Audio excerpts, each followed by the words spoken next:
Në qoftë se ke kolesterol të lartë dhe do ta ulësh në një mënyrë natyrale, ose dhe mund të jesh duke marrë medikamente të kolesterolit, statinat, por ke efekte anësore dhe do të ulësh dozën e tyre, mund të provosh një produkt natyral, një lloj ushqimi do thoya, sepse futet në nutraceuticals, diçka pra me bazë natyrale, që nuk është gjë tjetër veçse një fibër e tretshme e përqendruar.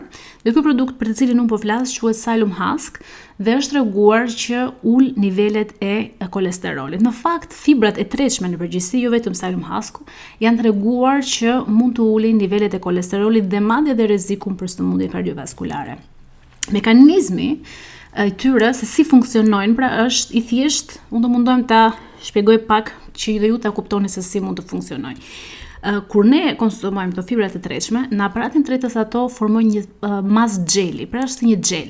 Dhe ky xheli ka aftësi që të sekuestrojë, të marrë, të fusë në kurth dhe bashkë të nxjerrë jashtë disa acide që quhen acide biliare, të cilat janë shumë të nevojshme sepse veprojnë si detergjent. Si detergjenti që zbërthen në copëza më të vogla yndyrnat ku lajmenët dhe ai zbërthen të themi dhe i shpërbën acidet yndyrore, pra yndyrnat që ne marrim nëpërmjet dietës për t'i bërë më të përthishme, pra janë shumë të nevojshme.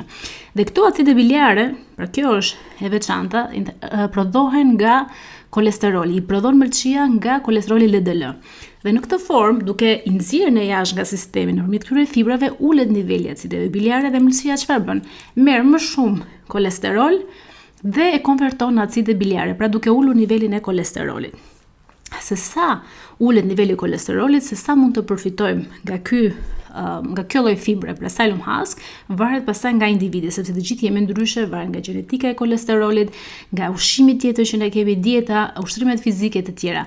Por në përgjithësi është treguar që mesatarisht 5 deri në 10 gram Psyllium Husk në ditë mund të ulit 6 deri në 20% pra nivelet e kolesterolit, pra nga niveli i fillestarit me të cilin keni filluar. Dhe gjithashtu mund të ulit dhe nivelin e rrezikut kardiovaskular.